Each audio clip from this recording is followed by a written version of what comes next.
What's up, guys, and welcome to another episode of Crunch Time with Katelin. And this episode is going to be a special one because I am having my first guest on, the Patent Shaker on Twitter. I hope you all enjoy. Now East. So who do you have 1 to 5, Pat? All right. I think this is going to be one. I think the NL is going to be tightly contested this year. I'm going to number one, and I'll explain why I have these the way I do. Number one, I have the Mets, and I think it's going to be close with the team that is in second, which I will name in a second. But when you look at what the Mets bring to the table, not only do they have outstanding starting pitching with your three young ones from last year, but I think what separated them from the second place team is the back of their rotation. I have the Nationals number two, strictly because they're 4 and 5 starters. Yes, the Mets 5 starter is Bartolo Colon, and I don't really put much stock in that. But Washington doesn't have a Steven Matz in the 4 slot of their rotation. I think they line up equally offensively, but in the end, I think pitching is going to prevail, and I think that's why I have the Mets 1, Nationals 2. Number 3, I have Miami. I think they're honestly just a couple pieces away. They need a couple more arms in the rotation, as well as a couple pieces behind Stanton and Gordon. And then Giancarlo Stanton's got to stay healthy for the most part in order for them to have a successful season. And then, take your pick for 4 and 5. I think they both blow, Philly or Atlanta. Either of them are going to be bad. I flipped a coin, and I have Philly 4, Atlanta 5. We are on the same exact pace. I have the Mets, the Nats, Miami, but then I have the Braves 4th and Phillies 5th. Just because if you look at the Atlanta, they at least have some solid young pitching coming up. Yeah. They still have Freddie Freeman. You still have Nick Markakis, who's going to hit around 300. Yeah. So, and they have a way better bullpen. I mean, they still blow, but I mean, you just look at them and you're like, yeah, it's pretty bad. But I do agree with you. The Mets, Steven Matz, he's probably the key to making them number 1 and the Nats number 2. And I think Steven Matz is also a key going forward, and we'll get into postseason in a minute. But I think, when you get to the divisional series, for example, you want to have a good 3-man rotation, which Mets already do, and, a good 4th guy if you need one. But when you get to the LCS and World Series, for example, I think you need a good 4-man rotation, even a 5-man at this point. I don't count on Bartolo Colon to pitch in a playoff series, especially not anymore. This isn't the '90s anytime soon. No. And so I think they have the pitching definitely, and I think the biggest thing that also helped them over the Nationals was getting Cespedes back. How he performs, that kind of carries the offense. So it'll be interesting to see. Yeah, and people also forget they'll probably get Zach Wheeler back. So he could probably be a solid bullpen guy. At least in the playoffs. And you shorten that game up. We've seen it last year. Is basically pitching with the Mets. All right, let's go to the Central. So who do you have in the Central? NL Central. Central, again, this is another race to watch, I think, in the National League. Strictly on the mindset that they gained talent. They improved on paper from last year. I have the Cubs number 1. I think with the addition of Hayward, among others, they are in a good spot to be successful. Along with that young talent, like a Chris Bryant, Rizzo, as well as Soler, Russell, people of that nature. I don't think it will be hard to replace Starlin Castro going to the Yankees. That's the beauty with the Cubs and Joe Maddon. What Epstein's doing is that they have enough talent. Number 2, it's the most steady team in baseball, I think, on a yearly basis in the last 5 years, and I have the Pittsburgh Pirates. I think it all plays on the health of Mr. Kong show at shortstop, Junko Kong. If he can stay healthy, because last year, if you remember, they were on a tear, and he broke his leg, and that was it. Yep. That was, I mean, it went from being a divisional champion possibility to getting thrown out of a wild card game. So I think I had Pirates number 2, and going back to what the Cubs with gained talent, this team number 3, they lost talent to the Cubs, and I have the Cardinals at number 3. I think they're good, but I think this division is just too stacked for St. Louis to make a run. I also had, and then I have number 4, Milwaukee. I think their pitching's not that great, but they have just enough offensive production to get by. I think Ryan Braun, no matter whatever you get out of him at this point, can be good. And then I have Cincy 5. They are they are the hot garbage team. Oh my god. Good Lord. They are terrible. Joey, my positive comment on the Reds, though, Joey Votto, and that's about it. Yeah, I have, we differ a little bit. I have the Cubs number 1. I think that's probably the easiest. Oh, absolutely. Team is just they're probably the best team in baseball going into this year. I would say. Number 2, I have the Cardinals. I think they're just so consistent, again, with the Pirates, and it was so hard to pick 2 and 3. Yeah. But I can't trust the Pirates to be healthy all year. Yeah. So that's just why I picked them number 3. And then I have the Reds 4th and the Brewers 5th, just because the Reds, I think they have just a slight edge pitching-wise.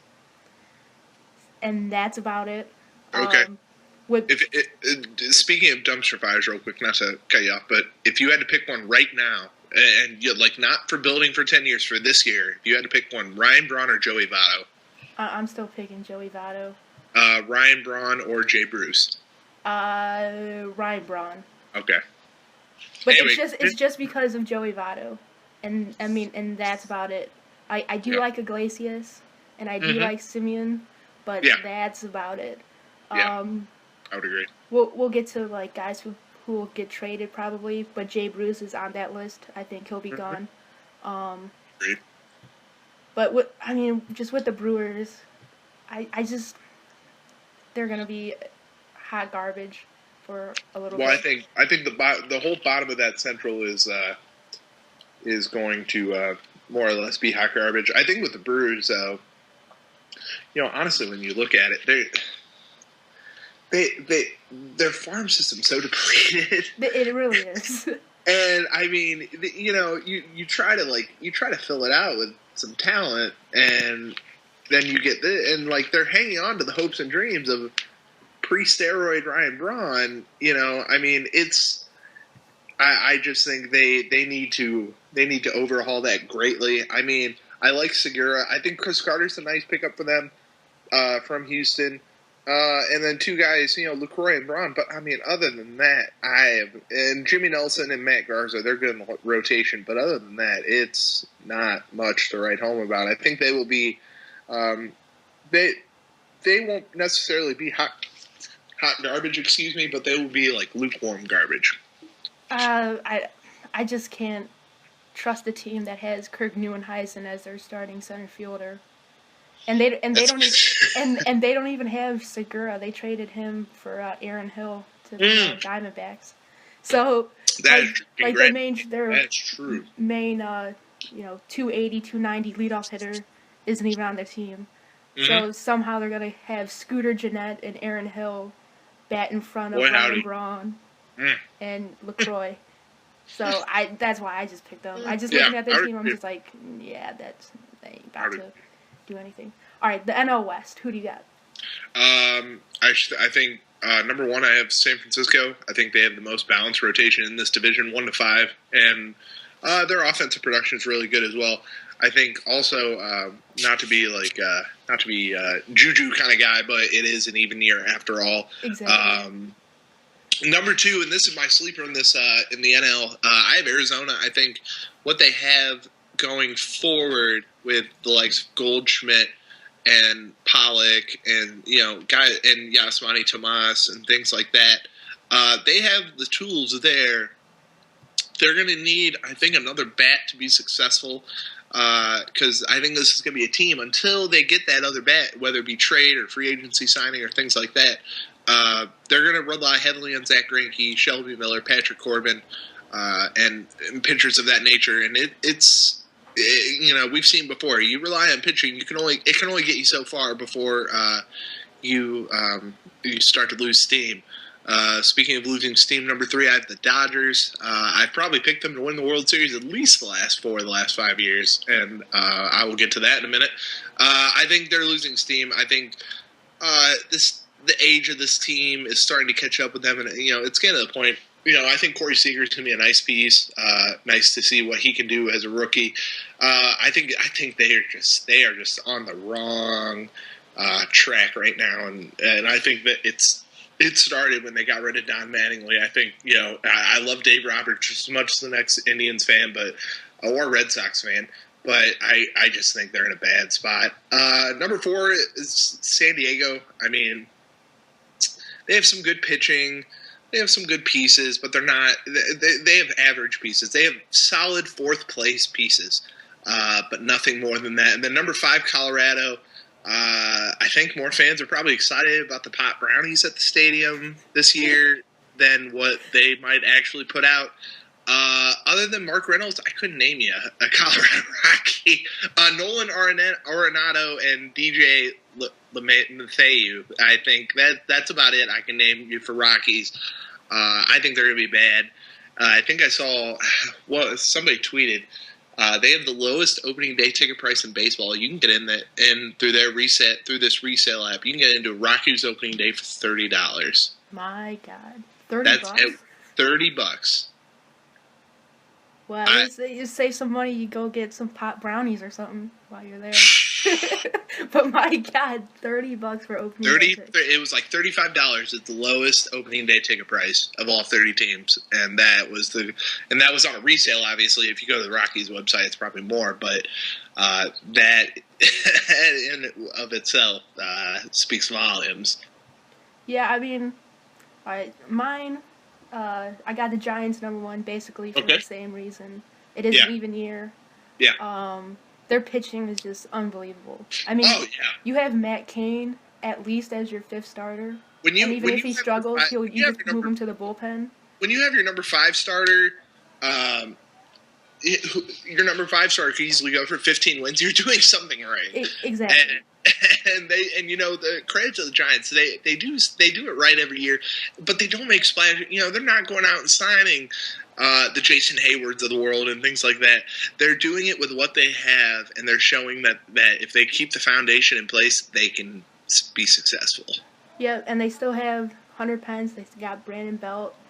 They got Joe Panic. I mean, and then they still have Buster Posey. Yeah. So, I mean, I don't know how you can root against them, at least in this division. I have the Dodgers at number 2. I think 2 and 3 could easily switch. I just going with the Diamondbacks. I just think they need one more bat even to get to number 2. Because I think, they still have Clayton Kershaw, the Dodgers. They still have Puig. Hopefully he'll rebound from a 250 year last year. They still have Gonzalez. They have Justin Turner. I just like their lineup overall better than the Diamondbacks right now. Yeah. Then number 4, I have the Rockies. I think with the Rockies, and you're putting a lot of stock in Jose Reyes. Well, I mean, they don't even have him as the opening day shortstop. Seriously. But I still like Blackman. I still like LeMahieu. I like Arenado. Cargo, but he'll probably get traded sometime this year. Two players you could probably name. Ryan Rayburn made the team. Oh! And Tony Walters, former Indians prospect, made the team. So, I mean... Hey, man, you got to play somewhere. Yeah, exactly. White Drew Pomeranz can make it on the Rockies. They can, too. So. Exactly. Yeah, absolutely. All right, so let's go with who's your NL MVP? My NL MVP, it is Bryce Harper's to lose. I just think when you look at, excuse me, I think when you look at who's on this team. I think Chris Bryant.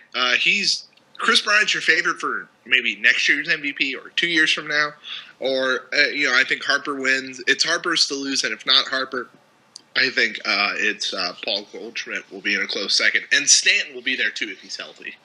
I have Anthony Rizzo as really I think, especially if he's hitting whether behind or even in front of Bryant, the way they're gonna make their lineup.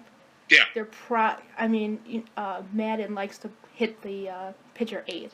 So you're going to have another leadoff hitter. So if, number 9 gets on, then you're probably going to have Haywood, get on, hopefully. Because last year he hit, 290, which I even checked it. I was like, I didn't think he would hit that. Significantly, They still got Dexter Fowler, who's a fairly good on-base guy.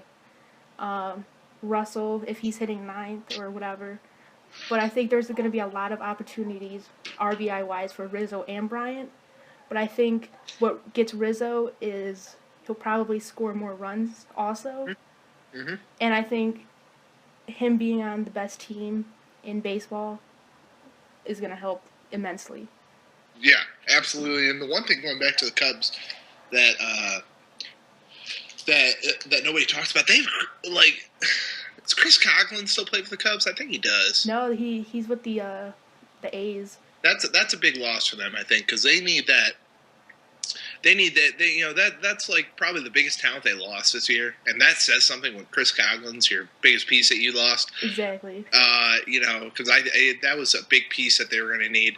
But like you said, I think where Men puts Rizzo is going to be pertinent to how he performs this season. Exactly, and they're putting Schwarber in left field. They got Dexter Fowler. They still have Jose Soler. They got Ben Zobrist. So I mean, they're just stacked. They are the embarrassment of riches.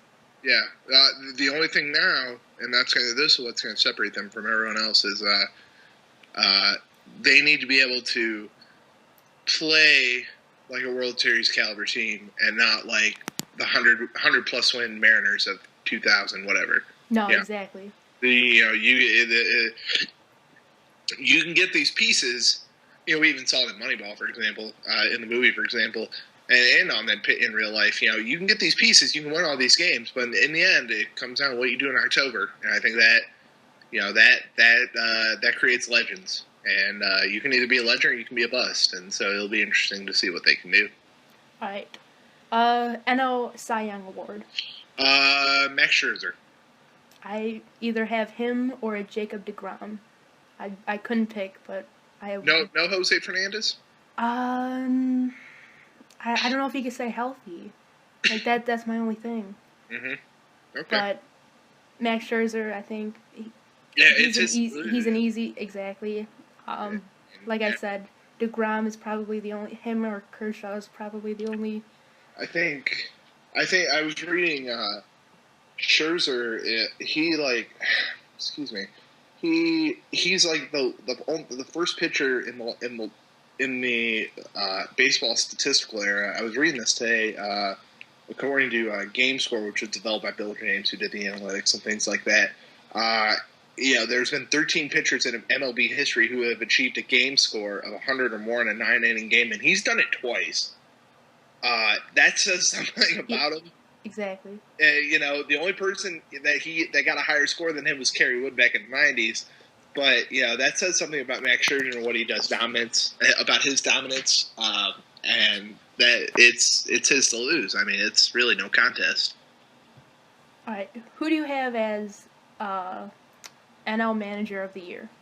I have. It's going to come out of the Central, and I think it depends on how the race plays out.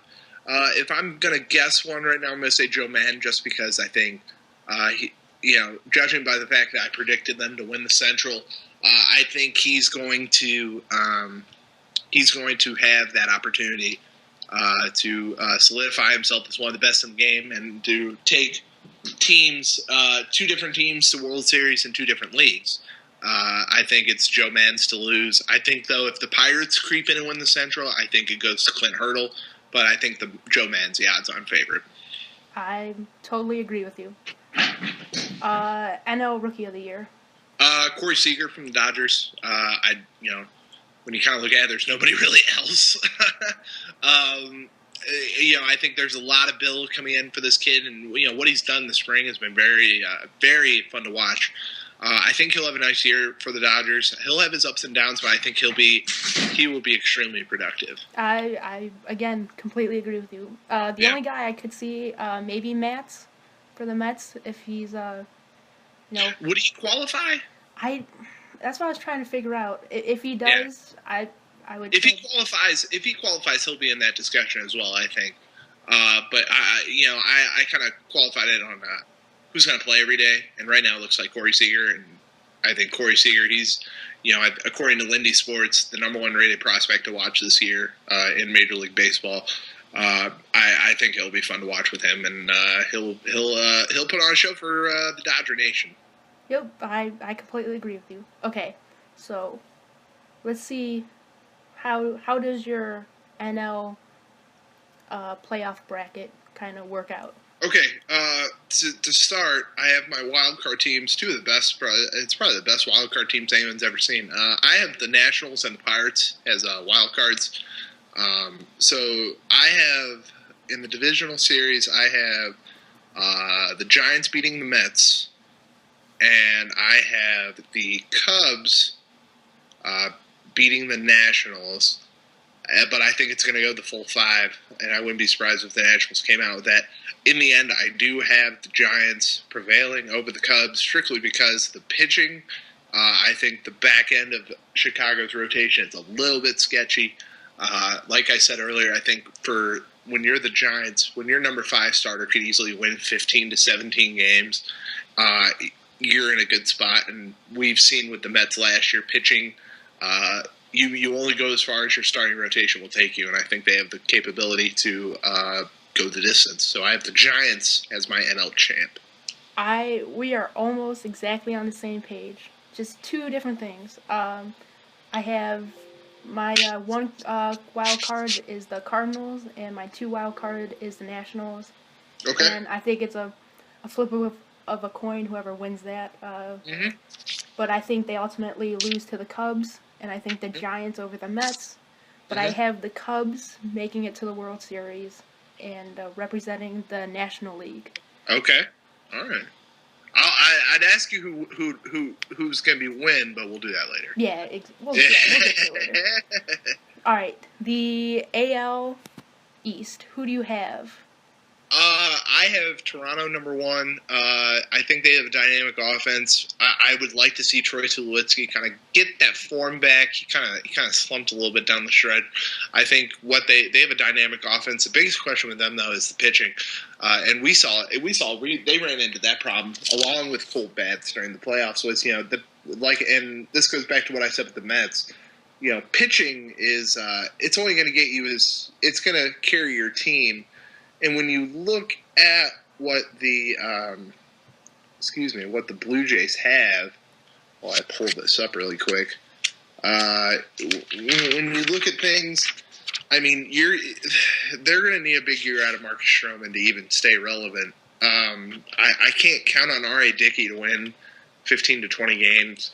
I also can't, Estrada, you don't really know what you're going to get. J.A. Happ, Drew Hutchinson, things like that. The pitching's going to need to carry them, and they're going to need a big year from their rotation. But I think their offense is good enough to win the AL East. Number 2, I have Boston. I think their pitching got solidified over the offseason with Price and Kimbrel coming in.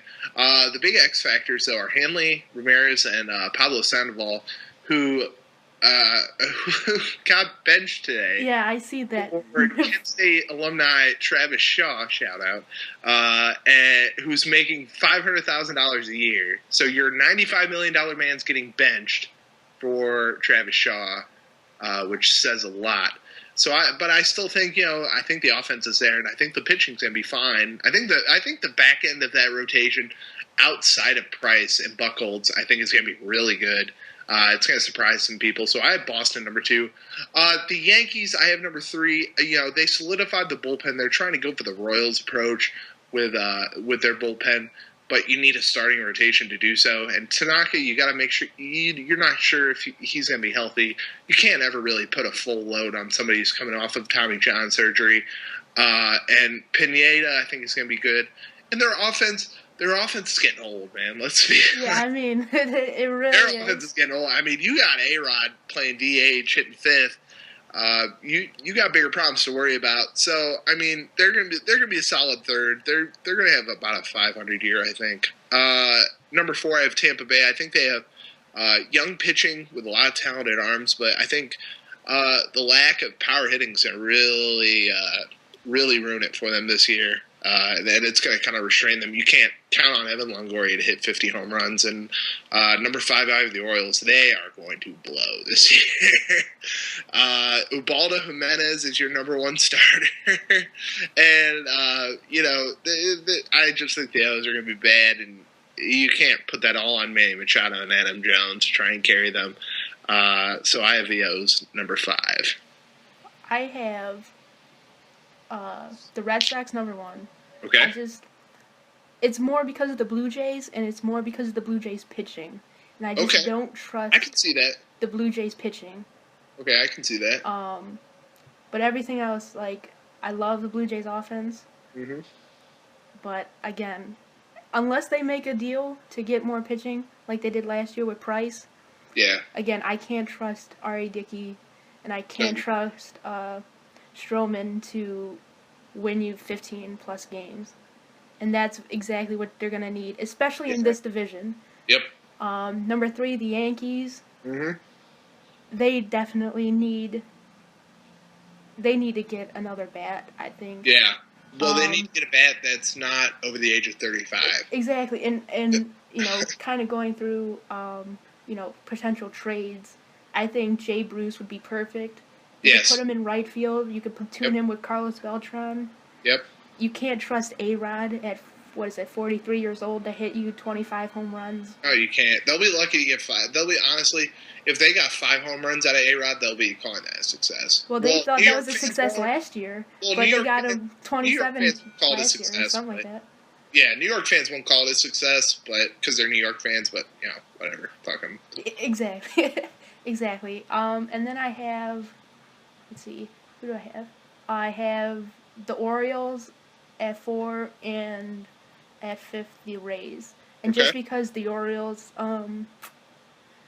their offense is just way better. And I know that's a little bit of a contradiction for the Red Sox and the Blue Jays, but I think when you have someone like David Price to anchor your starting rotation, and you have Craig Kimbrell as your closer, I think that just solidifies like everything.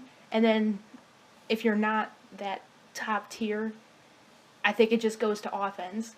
Yeah. And I love Chris Archer, but they don't have any offense at all. They don't. They win with singles and doubles. And you need power hitting. Honestly, if you put side by side the offense with the Rays and the O's, I mean, you have one power hitter for Longoria, and like that's probably it for them. And then you have for the O's, you have Machado and Adam Jones. If you're deciding 4 and 5, simple 2-1. Exactly. I mean, I just think the Orioles. I think they need more than Machado and Jones to carry them, and they're going to find those struggles this year. Yeah, and you can't really trust Chris Davis. You can't really trust Mark Trumbo, even though he's had a pretty good spring. Yeah. Matt Wieters, he's one of the best offensive catchers in the league, but at 270, he's not gonna, carry an offense. No. So that's, again, one of the only reasons why I picked the Orioles at 4 and the Rays at 5. Absolutely. All right, the AL West. Who do you have? I have Houston number 1. I think they're. I think this is a must-watch division. I think it's a 3-team race: Houston, Texas, Seattle on the outside looking in. I think Houston. I like their pitching better than Texas, to be honest. And I think we saw what they can do last year. I think this year, George Springer's going to explode this year and just be lights out for the Astros. So I like Houston. I think that a lot of their pieces are back from what I was told, so I think they'll be in a good spot. I have Houston number 1. I have Texas number 2. I have Seattle number 3. You know, with a new regime change, it always kind of shakes things up. But the pieces are there. They just need like 2 more bats and another pitching arm, and they'll be set. So, I mean, for right now, assuming they don't make those deals, I have Seattle number 3. Angels number 4. I mean, they didn't really get anyone other than Andrelton Simmons. And when you look at it, you got rid of Josh Hamilton, but I don't think that's going to solve everything. I think it's still about an 85-win team. And then Oakland, Sonny Gray. Yay! That's about it. Yeah, exactly. I'm exactly on board with everything you just said. It's boring. It kind of is boring. The Astros, I think they have the best pitching in their division. They have the best lineup in their division.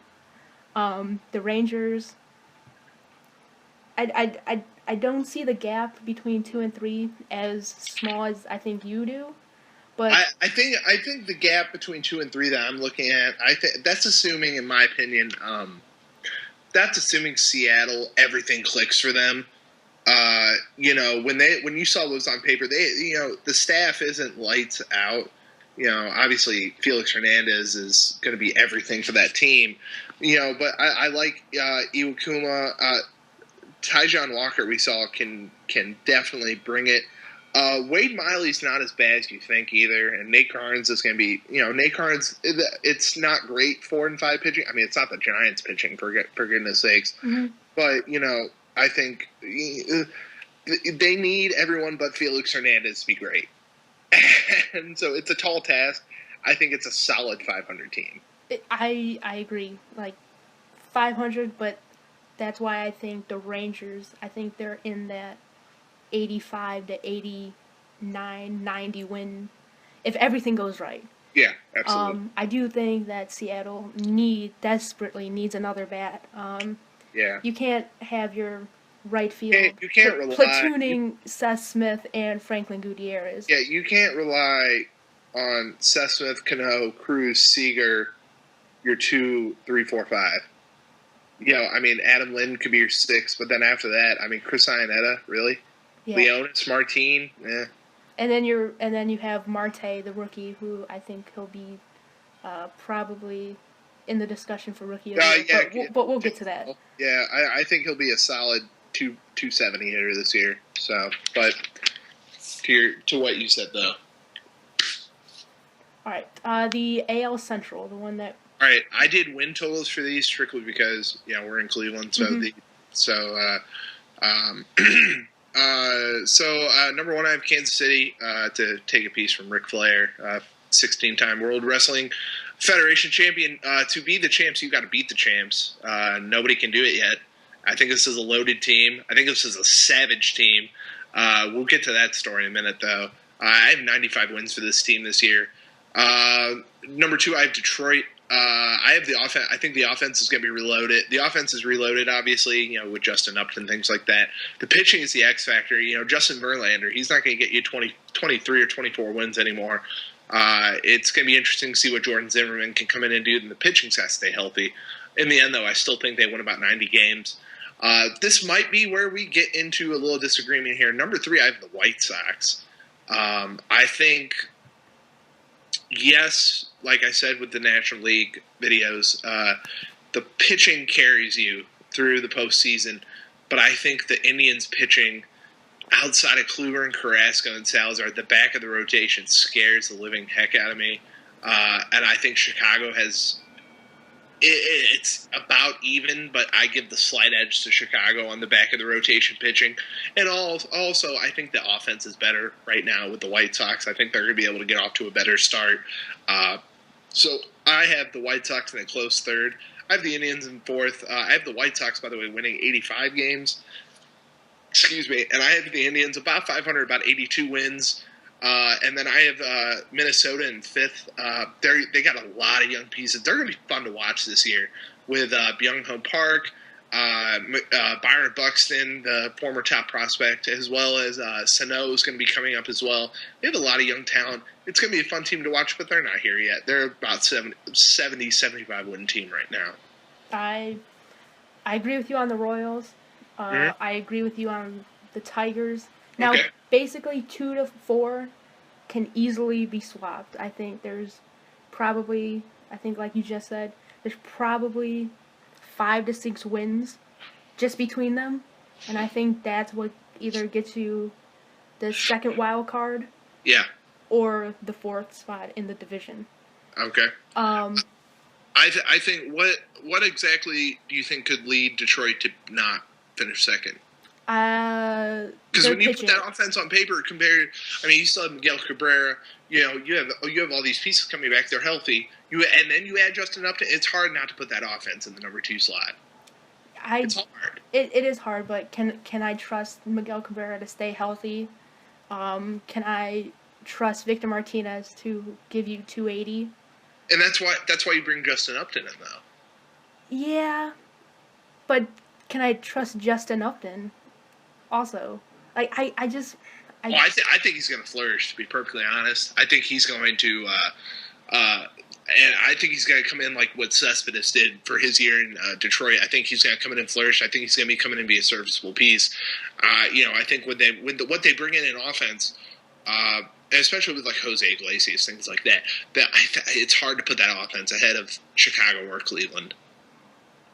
No, I agree. Offensively, they're way above the Indians or the White Sox. Yeah.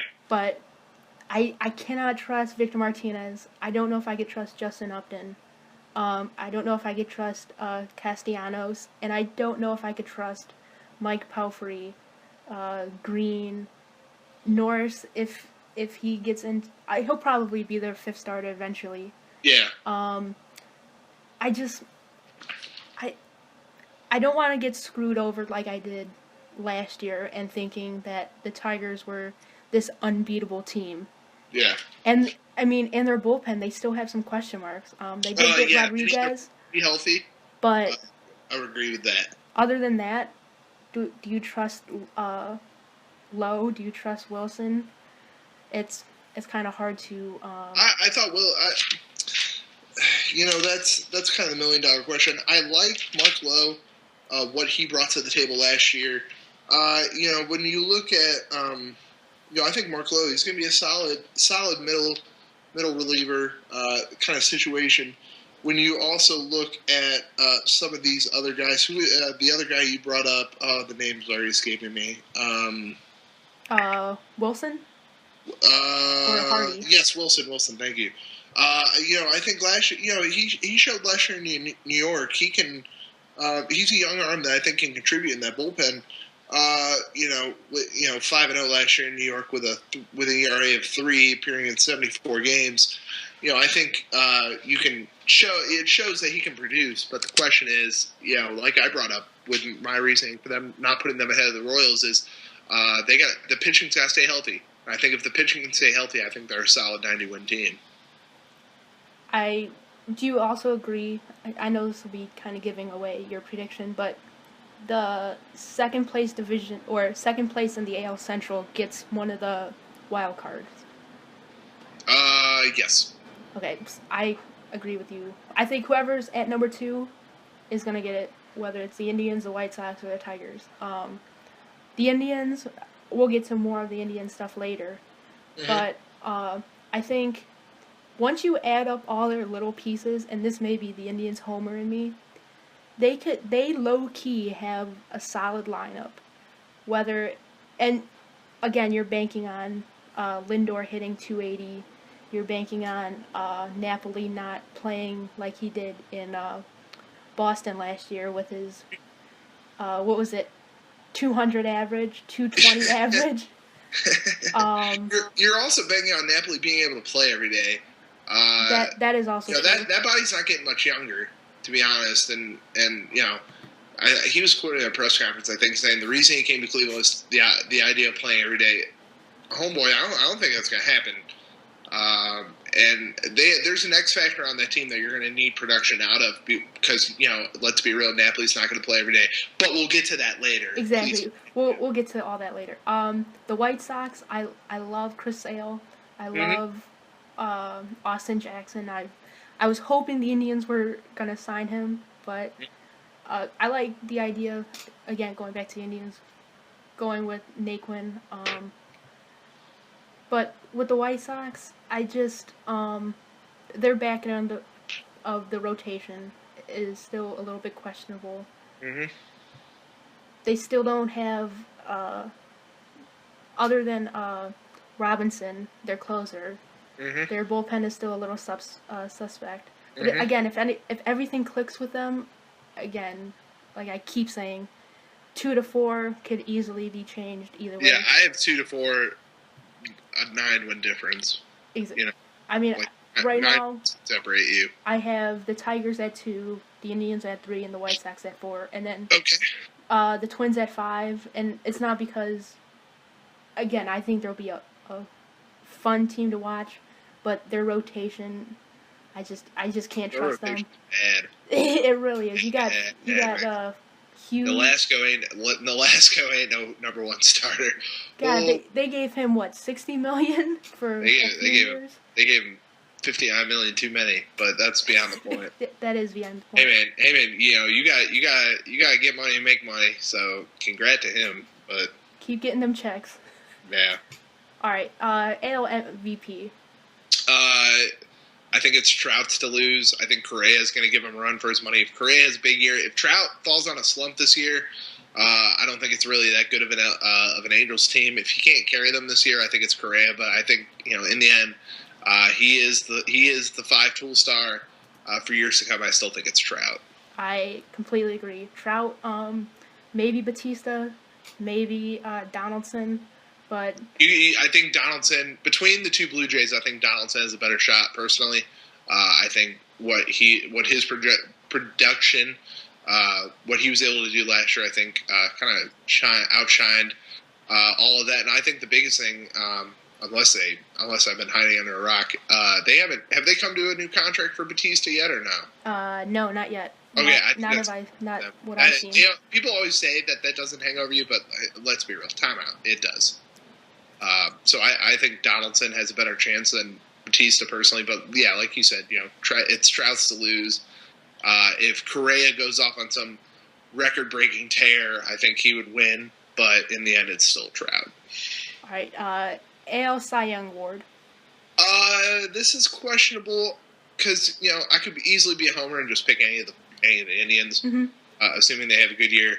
Or David Price, but I think if Tanaka can rebound, I think it's his this year. But that all depends on the health. If he can have a full season, have a return to that same success when he came back, when he came to the U.S., I think it's Tanaka. I have Chris Sale. That would be he'd be my top 3.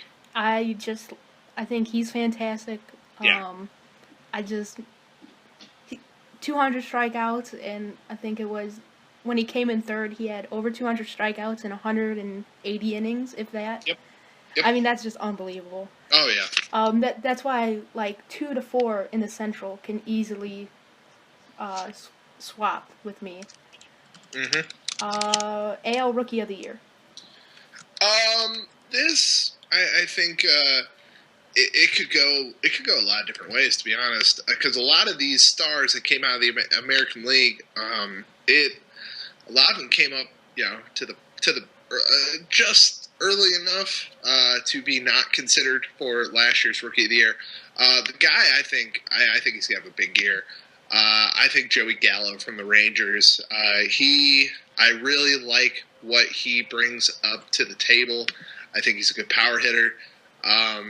I think,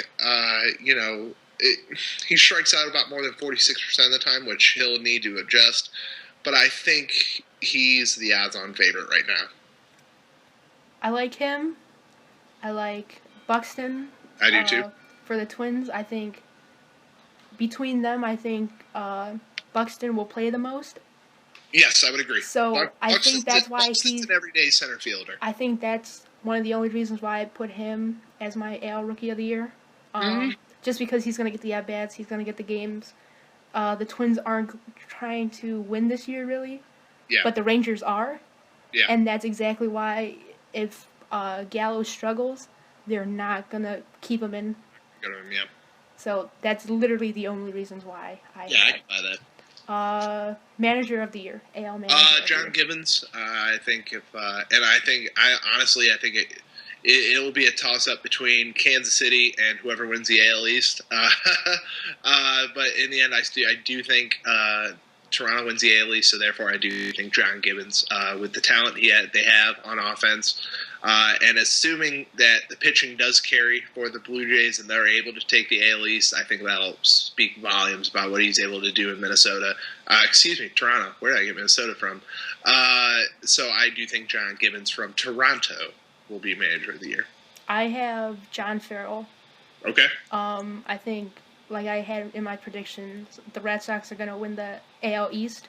Mm-hmm. And I mean, and it's just a good feel-good story. Yeah, absolutely. With the cancer and... So I call it feel-good, but... Well, yeah. But I think him coming back and leading the team... Yeah. It's almost like the 2013 Red Sox with the Boston bombing. Like, everything just kind of went their way. Yeah. So I just think feel-good story. I'm going with John Farrell. Okay. All right. So who do you have in your AL playoff bracket? My AL, excuse me.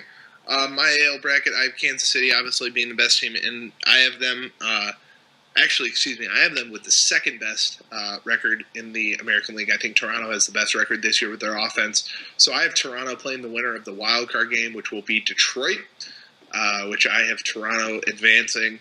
And then I have Kansas City beating Houston in a full 5-game series. And then I have Kansas City beating Toronto in 6 games to move on to the World Series. I have the Royals being the number 1 seed. Got it. And they're playing I have the Rangers winning the wild card. Okay. It's going to be, again, the Rangers and whoever's the number 2, and I picked Detroit. Okay. They're going to lose. The Rangers are going to lose to the Royals, and it's going to end up being the Royals against the Astros. Okay. And I have the Astros coming out of the AL. Okay. I think... you have the Astros coming out of the AL? I do. Wow. I have this feeling with the Royals. Where's yours? I'm listening. That's just a lot of baseball in 3 years, and I think eventually, I think this year, someone's gonna blow a tire in the playoffs or right at the end. Yeah. And they're just gonna stop, and it's gonna be someone new. And I think the Astros are young enough, and I also think that they were so close last year to beating the. I think they were 5 outs away of beating the Yankees. It wasn't the Yankees. This is gonna bother me now. No, it was the Yankees because they were. No, they beat the Yankees in the wild card. Okay, then who was it? Was it Toronto? No, Toronto played the Rangers, I think. Hang on, we're gonna get to the bottom of this, but keep talking while I. No, keep telling me why the Rangers are gonna win while I figure this out. I just think the Astros, they're pitching. Excuse me, the Astros. Yeah.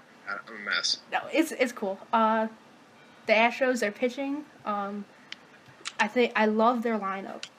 With Gomes, with Springer, with Altuve, with Correa. It's a question mark with Valbuena at third base and White at first base. But I did hear that they're trying to get P.J. Tucker to first base. I'd buy that. And if they do that and if everything works out good, that's another 25 home runs they could get. Absolutely. So, and their rotation is still very solid, very young.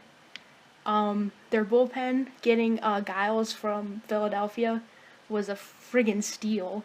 They didn't give up anything for him. And that just solidifies their bullpen. Yeah. Him going 9, Gregerson and Neshek going 8. You have Tony Sipp in there. You have Wandy Rodriguez as your matchup lefties. And you still have Will Harris as a middle inning guy. But I just love their lineup. I love their young pitching. Mm-hmm. And I just think they could be a dark horse. And I think this year they get over the hump and beat the Royals. And by the way, they played the Royals last year. Game 4, they had a chance to put them away, and they gave up 5 in the 8th to the Royals and 2 in the 9th to lose by 3, which forced a Game 5 in which they got blown out like 7-2. So Astros, they were 5 out. They were like 6 outs away from from eliminating the Royals, but Tony Sipp could not close the deal. I think I just had a flashback to 2011, 2012 Indians with Tony Sipp. Talk about that. Man, the bullpen mafia, though. The bullpen mafia. That's for another podcast. That is. It really is. Let's go down memory lane. Chris Perez and Vinny Pastano. When we try to convince ourselves that, okay, yeah, trade Chris Perez. We have Vinny Pastano, and we're... Joe, I could go on and on about Joe Smith stories, but I'm not that savage. But don't you know who he is? Come on now. Oh man. All right, so who do you have as your World Series champion? I think between Kansas City and San Francisco, I do think both teams line up, but in the end, I think pitching prevails, and in this case, I have the Giants winning in 6 games. I have the Chicago Cubs finally winning the World Series against the Houston Astros. Ugh, gross. I'd rather the Astros win. Yeah, that's disgusting. Why? Because as Cleveland fans, we can hold on to being the long-suffering Indians since 1948. No, because Cubs win, we will be the long-suffering Indians. Indians. That's exactly. We can wear it with pride. You know? Oh man, I wear enough crap with pride in this town. No. It's gonna happen, and I think the thing is with the Cubs. When they have to play the Astros with the DH, like it's not even gonna affect them because they're so stacked. Yeah.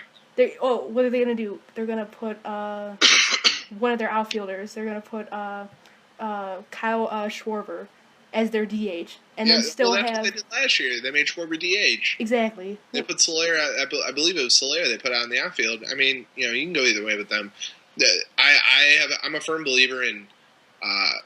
National League hitters struggling to adapt with American League pitching, and I think I just think that prevails, and I think the Royals, in my opinion, are going to struggle if it's Royals Giants. I think they're going to struggle with the Giants pitching 1-5 on a 1-5 basis. If that happens, I do agree, and plus it's an even year. It's an even year. It's 2016. That'd be 2010, 2012, 2014, and 2016 with the Giants. My God. What a time to be alive. And you know what? That would mean that what's even more odd, on the odd years, they never made the playoffs. Really? Yep, I'm like 95% sure they never made, because it was always the Cardinals.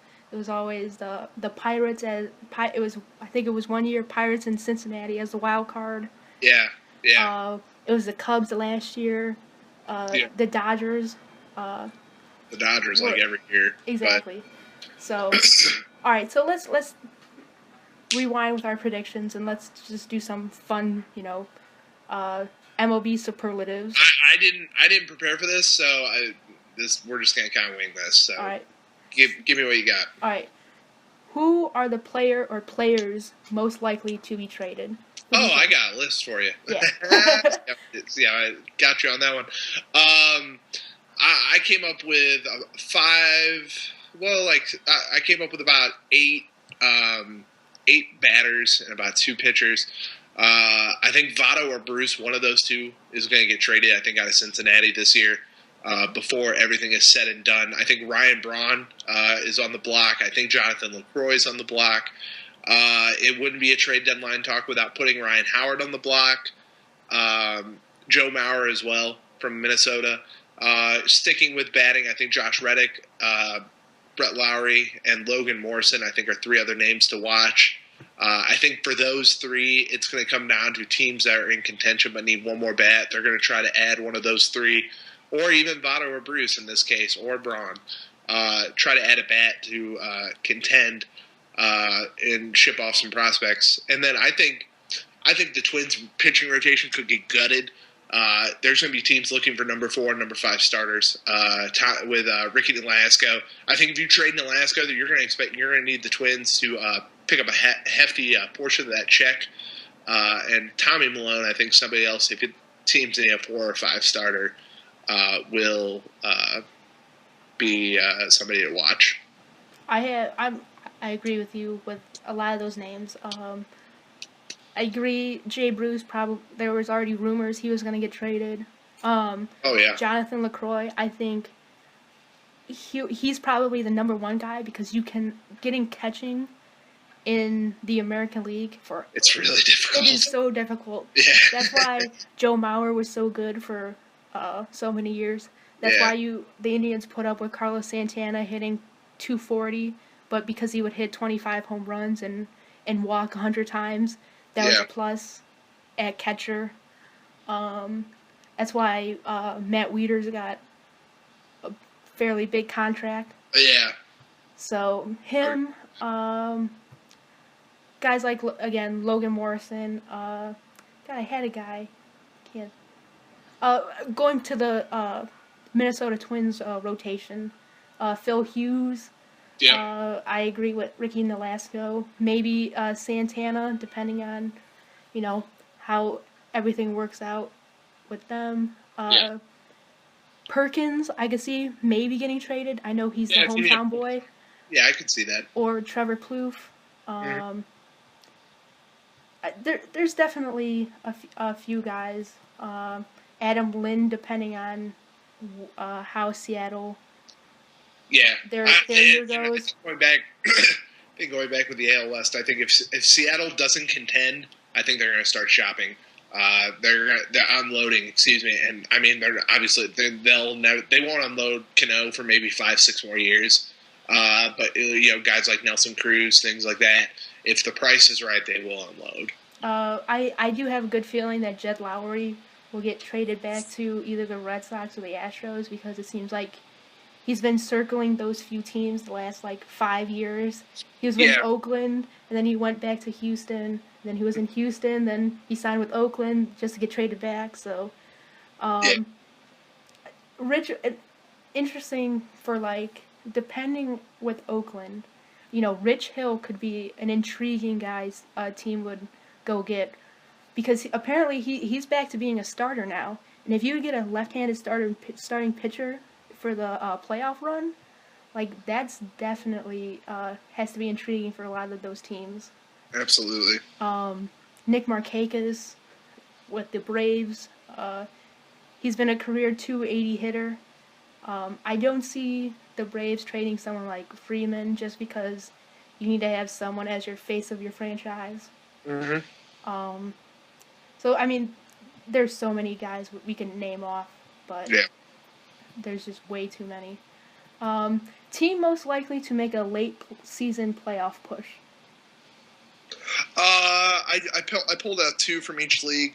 In the National League, I think the Pirates, they always have a tendency to acquire a piece here and there towards the end to make a run. Obviously, it depends on their health as well. And then I think the D-backs, I think everyone kind of realizes they're not going to get to the playoffs with what they have now on paper. So they're going to need another piece or 2 and go from there.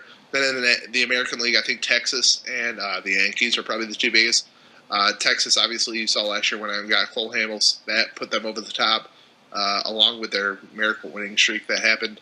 And then I think the Yankees as well. I think if they can get another bat, more like a Joey Votto or a Jay Bruce, I think they can make a push. I don't think the Yankees could get over the top, but I think they would make it interesting. I agree with you on the Yankees. Like I said in the Yankees little spiel, they definitely need another outfielder, and Jay Bruce would be perfect playing right field at Yankee Stadium. I think either the White Sox or the Indians could make an interesting push with the Tigers. That's why I said the AL Central is just so you can mix and match the last 2-4. But it just depends on, say, if the Tigers, are willing to go eat up some money and get Santana from the Twins, or Phil Hughes, or Chris Tillman from the Orioles. Like, that could put their pitching rotation over the edge. And go ahead.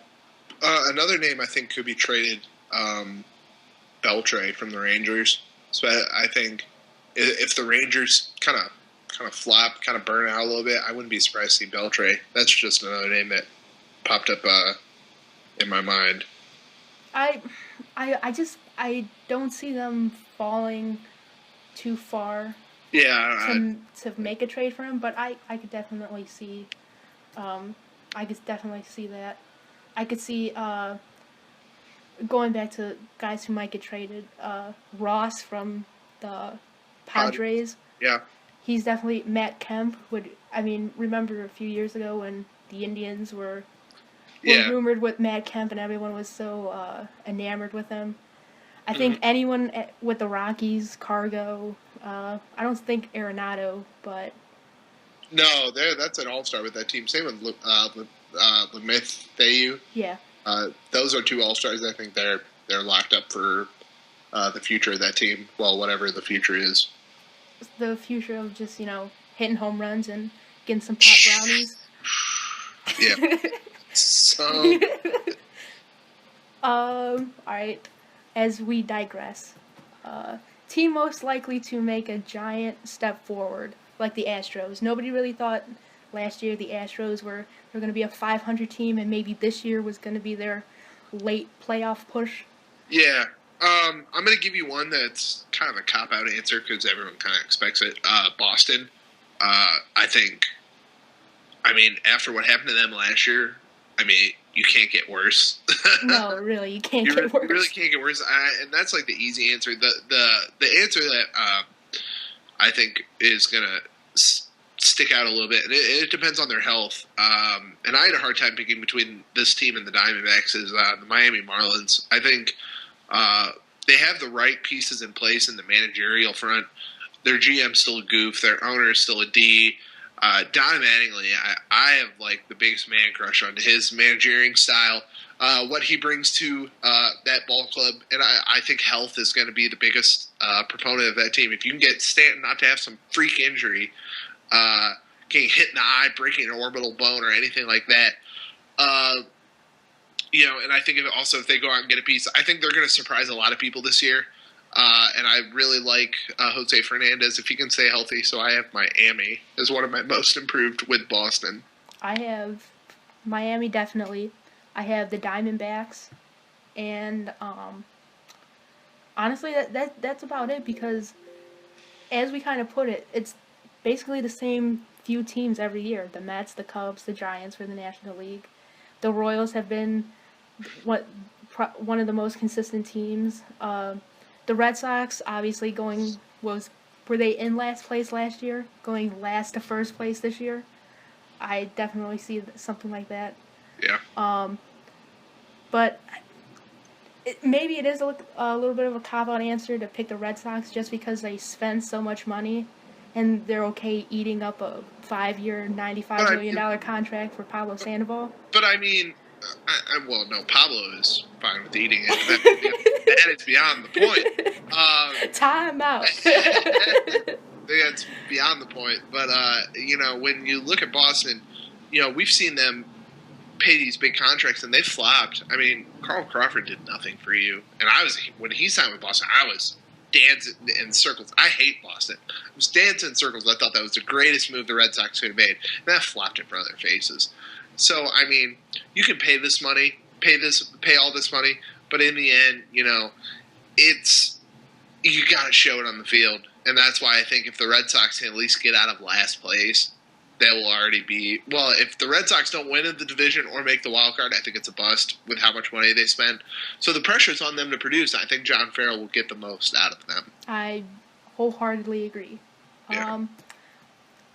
Who is your most surprising player that will get dealt at the trading deadline? Just pick a name, like, never thought this guy would get traded.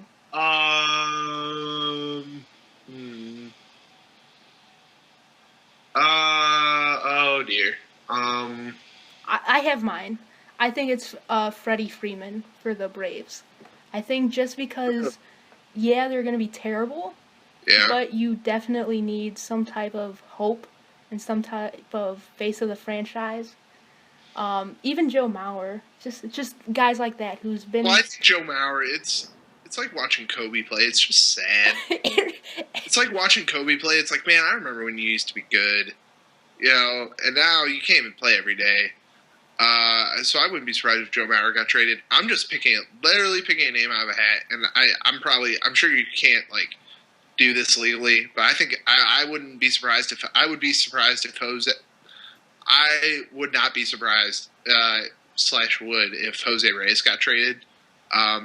I think that's going to blow up in their face and just be a terrible. It's going to be like the year the Marlins spent all that money and then just traded everybody 6 months later. On Mark Burley and Jose Reyes. God, I feel like it's going to be one of those where Jose Reyes, he's not going to get his stuff in order, and they're going to be like, you know what, let's just unload him. Somebody will want him. Yeah. Somebody stupid will make a call and be like, oh yeah, let's get him back. And so I would be surprised in a way because he just came to Colorado, but in a way because it's the Rockies, I would not be surprised if they trade Jose Reyes. I can honestly see the Mets trading for him because is that much of an upgrade for Asdrubal Cabrera or Jose Reyes? Would you rather have Jose Reyes or Asdrubal Cabrera? Let me think about that. Do I want power, the 12 home runs for ACAB, or do I want some speed and a fairly good glove? Or swing at... Do I want Jose Reyes, or do I want Mr. Swing at the first pitch I see? With bases loaded. Oh, don't bring up that in a wild card game. Okay, I just had to. Oh, my goodness. All right, go on before I get angry. All right, well, you might get even more angry because we're going to start our little Indian segment. Oh, good Lord. So, did you like the off-season additions? Did you dislike them? I mean, it's better than not doing anything, right? It's better than, having Nick Swisher as your number 2 hitter. Oh, good Lord. I was reading... Or your cleanup hitter. I was reading, what was it? I'm going to flip back and find this. I get a preview magazine every year, and they rate overpaid and underpaid based on their performance. And Nick Swisher has to be number 1 just because he's getting paid $15 million. Is the third worst WAR from 2014 to 2015. He was a negative 0.6, and and he was getting paid $15 million, but his WAR was so bad that it almost ended up costing them more money analytically. So, he's one of the top six most overpaid hitters. It can't get worse, right? Napoli's not going to play every day when you think about it. Let's be real. I think Rajai Davis is nice. They kind of took the Mo Williams approach when they signed Mo the first time. They said, oh, he hit really good. He played really good against Cleveland. Maybe if we sign him, he'll play really good every day. I don't think it's going to work that way. I think Rajai will be a nice piece. He'll be a nice filler while Brantley's rehabbing to start the year. But, in the end, it can't get worse, right? It can, since you have Brantley and Lonnie Chisenhall out. Yeah. Quick, who is number 1 and number 2 on the overpaid list? Yeah. Because they broke this down by pitchers and hitters from last year. Hitters, your 6 overpaid players: Chase Utley, Nick Swisher, Sandoval, Hanley Ramirez, Jason Worth, and Ryan Howard. Ryan Howard made $25 million last year. Let that sink in for a minute. Well, when they at least when they signed him in 2008, he was coming off of a MVP year. But it's the Barry Zito effect. You never get those long-term deals done. So you don't give a 33-year-old Albert Pujols a 10-year contract, or like you give Alex Rodriguez. You don't give Alex Rodriguez 10 years, $250 million. I don't care how good he is. You gotta put the financial stability built around you. Not every team's the Yankees, overpaid pitchers. Before we go back to the Indians, last year, Tanaka, Justin Verlander. Let's talk about this. Justin Verlander made $28 million last year. C.J. Wilson, $18.5 million. Jared Weaver, $18.2 million. Tim Lincecum, who I don't even think he has a team. No, he doesn't have a team. He wasn't even picked up as like a roster invite. $18 million last year. CC Sabathia, $24.2 million last year. And Matt Cain, $20.8 million last year. So what you're saying is Nick Swisher's in some elite company. Can't get worse. Literally. Okay, as we digress again. Let's stop getting off topic. Going back to the additions. I like the Marlon Byrd. Yeah, I do too. You could pencil in probably. I know I tweeted out as a joke, 7 home runs. Because that's typical Indians. You think that's about what you can get out of him. And I know that what a difference a couple of years makes, but when he got traded to the Pirates, when the Pirates started turning the corner, he was that piece that, the Pirates didn't need him to hit 20 home runs. They needed him to hit 8 and 50 RBIs as a utility player. And, I think he's a solid 6-7 hitter at best. You can't rely on him to hit 30 home runs. He's not going to do that. But I think you can easily. I think his ceiling is about 15 home runs, maybe, and that's even putting it a little high, 15 and 75. Yeah, especially even playing in Cleveland, which is more of a pitcher's a ballpark. I mean, we also have to remember he was playing in Cincinnati, probably the hitter's ballpark in all of. Yeah. And even Pittsburgh. I mean, they have a short left field. They do. And you still play, in Cincinnati, and you still play in Wrigley Field. So, I mean, I agree. Probably about 15 to 16 home runs if you're hopeful. Honestly, if and I know you tweet it as a joke, but if Marlon Byrd can get you 7-8 home runs, I'm all right with it, personally. He's going to be batting like 7th or 8th. You're not expecting 30 home runs out of him. If I can get 7 to 15 or 16 home runs and let's call it 50 to 90 RBIs, I'll be fine. I can't complain with that. No, you really can't. Especially, I mean, the Indians literally got him for nothing. Yep. I'd be more disappointed if Napoli went, hit 230 and with only 15 home runs, just because this is what I never understand about the Indians. They'll sign guys to, 1 year, $7 million contracts, $5 million. They'll throw out these little ones, but once you add them all up, it's like, why didn't you just go out and get someone for like $15 million? Yeah.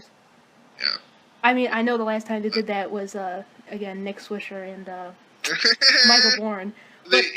Honestly, the sad part is they're going to be hesitant to do that again because the last time, let's be real, they got good production out of somebody they paid a lot of money for was Ubaldo, and they didn't even pay that much for Ubaldo. They had the Rockies front 80% of that bill. Yep, and I mean, looking back, Drew Pomeranz, he's been a solid bullpen guy. Solid bullpen arm, and Alex White can't put the bottle down. Exactly. Alex White's the only person I've ever seen get arrested for a serious DUI, according to the state of Arizona, or wherever the hell it was he got busted. But again, digress. Juan Uribe, do you at least like that? I mean, he's a good locker room guy. Exactly what the Indians need. Napoli is too, but I mean, we all thought Nick Swisher was going to be a good locker room guy. And come on, bro. It turned out he just got on everyone's fucking nerves, including myself. I think Uribe's a solid piece.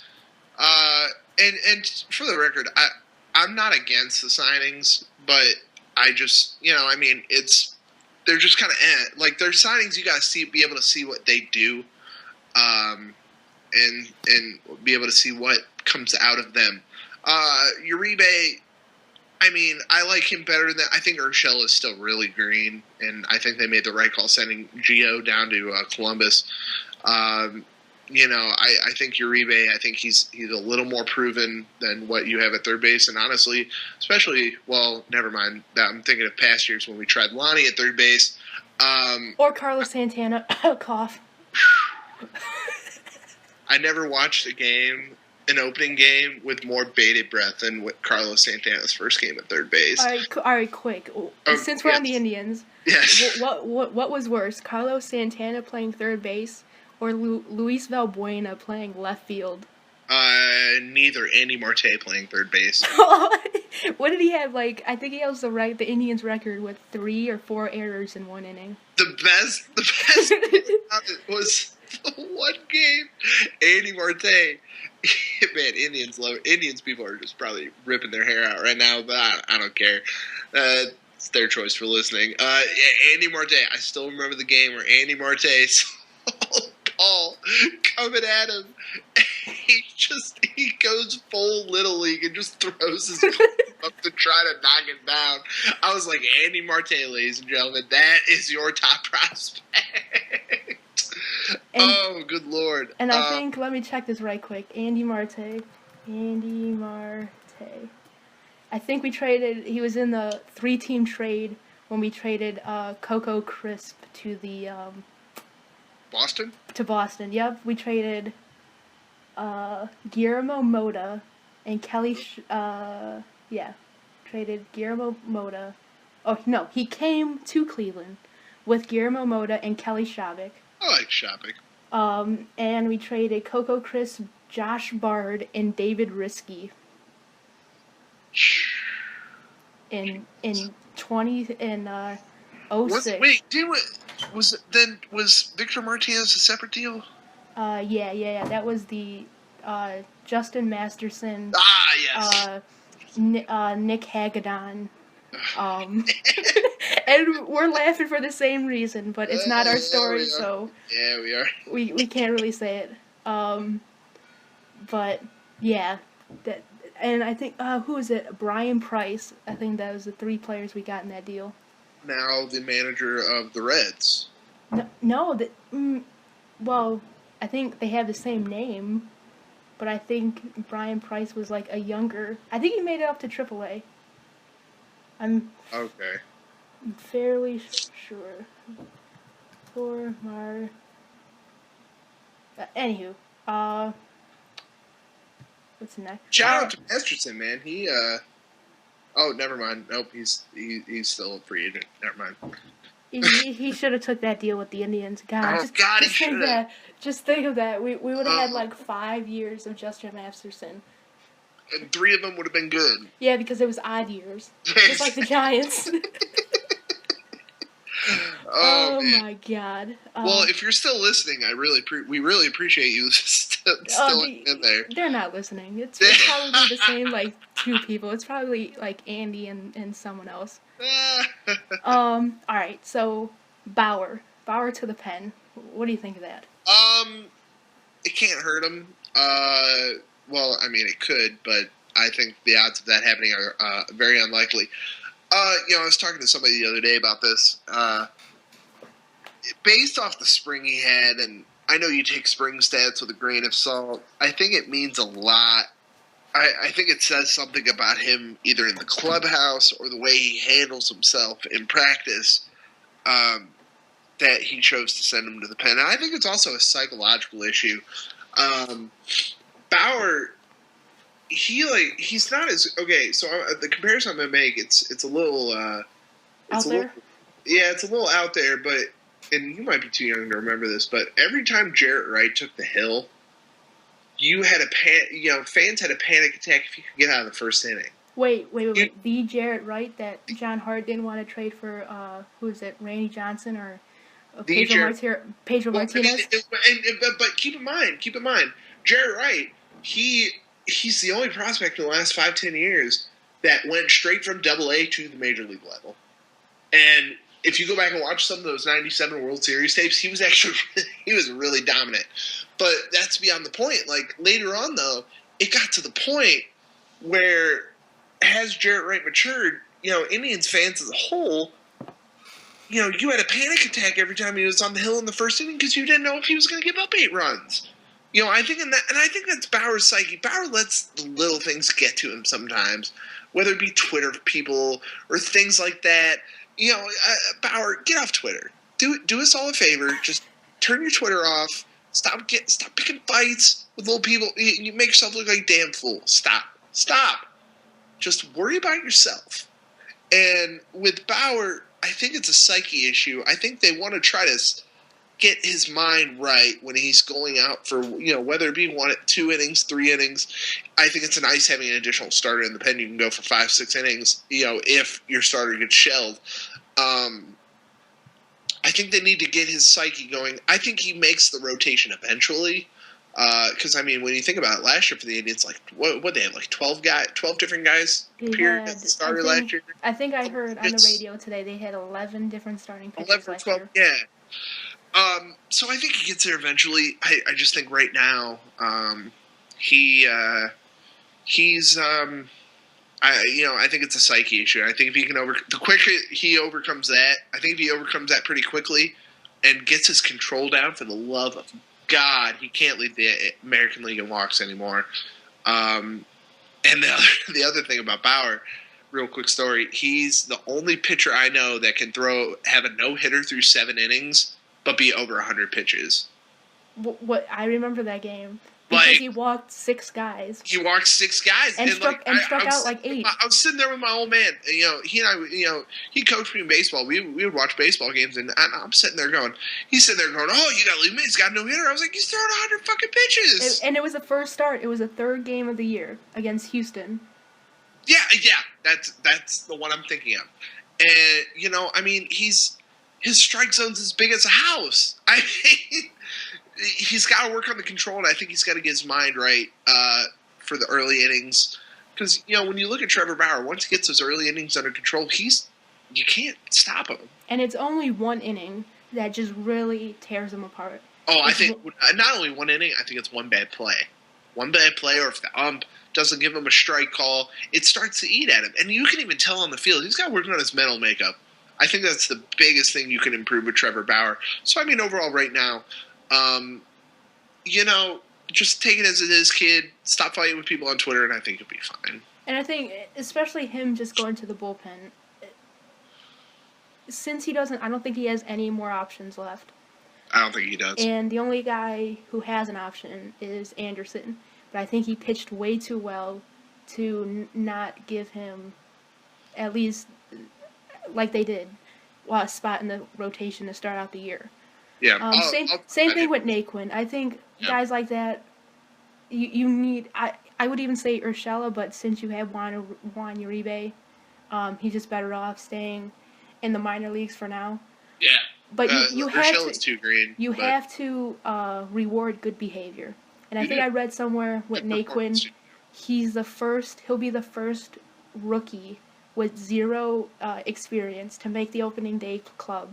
Since I think CC Sabathia was at 98, 99. So that's just unbelievable to think. And the way the Indians do it, Naquin just completely blew them away to even make the roster. And plus, I really don't want to see Colin Cowgill play any center field.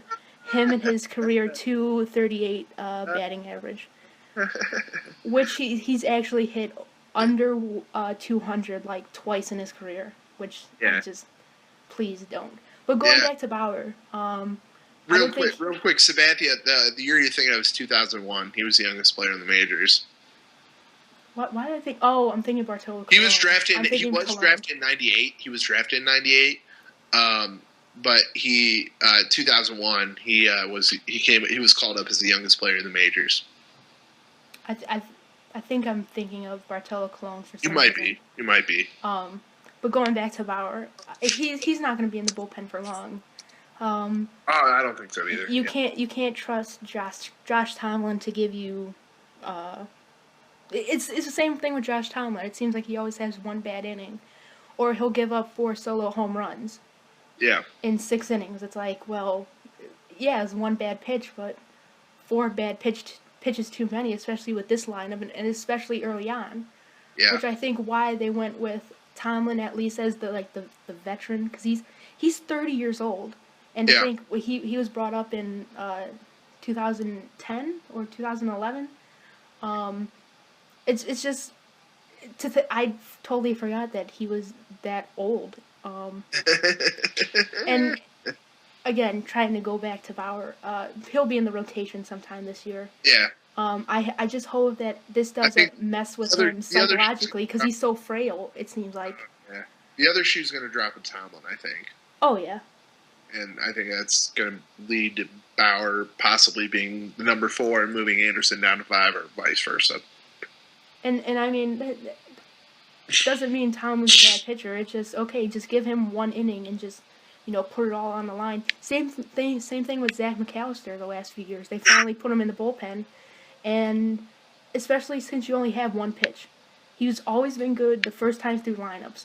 But when teams are sitting on his fastball, because that's the only damn pitch he throws consistently, it just suits better for the bullpen. And I hope with at least Tomlin, if he gets kicked out of the rotation, he's at least solid, can give you some length in the bullpen, and be your long relief dude. Mm-hmm. All right, so next to, how do you think the tribes start in April?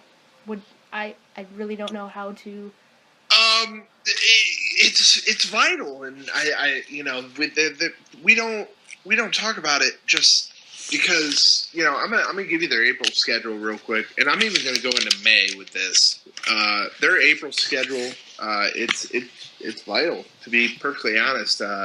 You have Boston at home for 3, White Sox away for 3, Tampa away for 3, Mets at home for 3, Seattle at home for 3, and then you go on a road trip of Detroit 3, Minnesota 3, and Philly 3 to end the month of April.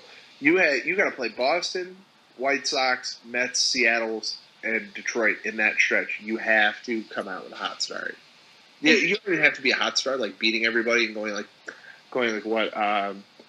If I can do math really quick, like you don't have to go like 16-7, but like that'd be nice. But in the end, I mean, you got to win more than half of those games. Exactly, and you like let's see here 1, 2, 3, 4, 5, 6, 7, 8. You got to win 4 of those series. Yeah, whether it be a sweep or 2 out of 3. And you also have to kind of hope that Brantley and even Lonnie Chisenhall, get back you gotta pray as soon as possible. Together. Yeah. You gotta pray they can hold it together, because if that offense can't produce, they are screwed. And again, it's not. I believe Kluber had the worst run support of any pitcher last year. Yes. And it's not like, and especially with Kluber, it went last year. He literally had to go 8 shutout innings just for the Indians to have a chance. Yep. And I can't bank on, bullpen guys like Manship to do exactly what they did last year. Or even Zach McAllister. But again, when you're going to have opening day lineup, you're going to have Raji Davis, you can have Colin Cowgill, and Marlon Byrd as your outfielders. So you're not going to have Tyler Naquin? Not against David Price. But that's literally the only reason. I think he'll platoon with Cowgill to start. Yeah. And then Cowgill will hopefully get the hell out of here, and you'll have Raji Davis and Naquin platooning center field. Yeah. But I mean, especially because this team which is weird, this team under Terry Francona has been terrible to start out the year. But if you remember the Manny Acta years, which most of us are trying to forget, I believe one year Derek Lowe was like 6-0, and the Indians were, I think in 2011 were 30-15. Funny story. I bet a buddy of mine who he and I went to school together. We had a conversation at a bar. I bet him a pitcher of beer at a later date that Derek Lowe, after going 6-0, was going to start the All-Star game. And you lost what? I lost this. I mean, just quickly going back to 2011 team. I'm pretty sure they're the team that went. They went 30 and 15 to start out. The most they fizzled out towards the end of the year. the most games played for each position. It was Carlos Santana at catcher, Matt Laporta at first base, Orlando Cabrera at second. Who? Orlando Cabrera at second. Who? No, I get you. Azul Cabrera, Jack Hanahan. Oh, Jack Hanahan, yes. You had Brantley in left. Yes. Sizemore in center, and Chu in right, and you still had Travis Hafner DHing. And then you had like the weird platoon guys like the Shelly Duncans, the Austin Kearns. God, they were terrible. The Travis Bucks. Travis Buck. Travis Buck. And Jason Donald trying to play middle infield and some outfield. Oh, man. That was just and even their pitching, just looking at this. You had Masterson, Mitch Talbot, Genmar Gomez, David Huff, Ubaldo, but Justin Germano. You had 3 games of Alex White. My God, that's. And then they traded him. Yeah, then they traded him for Ubaldo. After those 3 games, I was like, man, this dude is it. Thank God they got rid of him. And then we're all gonna forget the 2012 Indians with Johnny Damon in left field, and Aaron Cunningham, platooning him in the 7th inning. But all those teams had extremely hot starts to start the year, and then just died. You know what that proves, though, right? Go on. It's a marathon, not a sprint. It really is. It's a marathon, not a sprint. Plain and simple. What was it, the one year with the Mets where they had the 17... No, it wasn't the Mets. It was somebody who had like a 17-game lead with 18 games to go. They went 1-17. God, I don't even remember who that was. Oh, it was... Oh, the internet's a wonderful thing. 2007 Mets. They lost 12. With a 7-game division lead on September 12th, they lost 12 of their last 17 games of the season and missed the postseason. Oh, yeah, who? Just looking who's on that team. Moises Alou, Sean Green, Marlon Anderson, Carlos Beltran, young Carlos Gomez, old Sean Green, old Carlos Delgado, old Paul LaDuca, Delgado, Jeff Conine, Louis Castillo, Damian Easley, a young Jose Reyes, David Wright, an old Jose Valentin, old Sandy Alomar Jr. Man, they had Tom Glavine too. My God. Yeah, they lost 12 of their last 17. They had a great pitching staff, from what I remember. They had Pedro in that staff. They had Oliver Perez. They had a good team with Billy Wagner coming out of the pen. Yeah, Billy Wagner. Joe Smith was on that team. My God. Yeah. Again, we digress. So what were we talking about? The hot starts in April and how they're irrelevant because it's a marathon, not a sprint. Yes. But the Indians can't tear their ACL out of the, or get trampled out of the starting gate. They got to win some series, and you're not asking them to go. Whatever I said it was, go like 16-7. You're not asking for them to go 23-0, but you're asking them to win half to 2/3. You just split the series between go 500 against Boston, the Mets, and the Tigers. And honestly, I'm okay if let's say 23 games. I'm okay if they're at 12-11. That's fine. No, because that's what you want with this team. Yeah, you want to be over. My old man always said it best, because if you're over 500 in April, you have a shot.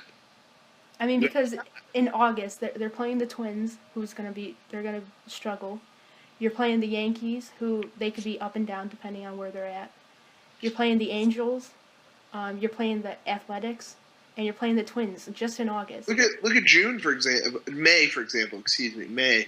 May, you're playing. Well, you have Detroit, you have Kansas City, and Houston back to back, but then you have Minnesota, Cincinnati, Baltimore, and the White Sox. Yep. With Boston, Texas sprinkled in. Yep. And then you start out at the end of April with Philadelphia. Yeah. So I think the problem is Detroit, like where Detroit is placed in this schedule, throughout the schedule, you can't necessarily get you can't like find you can't find that opportunity to get like a 10-game winning streak, because every time you turn around, Detroit's there for 3 games. Exactly, and even going to September, the last, let me see, 1, 2, 3, 4, 5 series. It's Detroit, the Royals, the White Sox, the Detroit, and Kansas City. Yep. That's just the end of the year. So you need to, I mean, it's almost like, just looking forward, it's almost like they have to get off to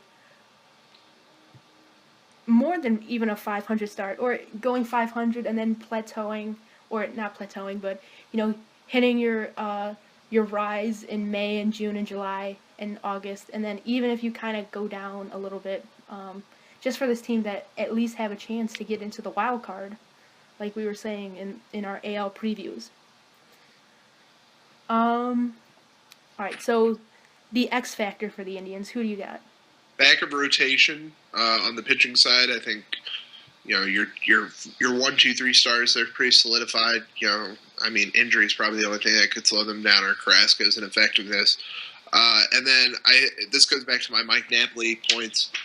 Carlos Santana, I think you need to have a big year out of, not only simply because, I mean, it's Carlos Santana, but you can't rely on Napoli to play every day, so you're going to need Santana to have that power production. I would take between 20 and 25 home runs from him, 30 if it's a breakout year for him.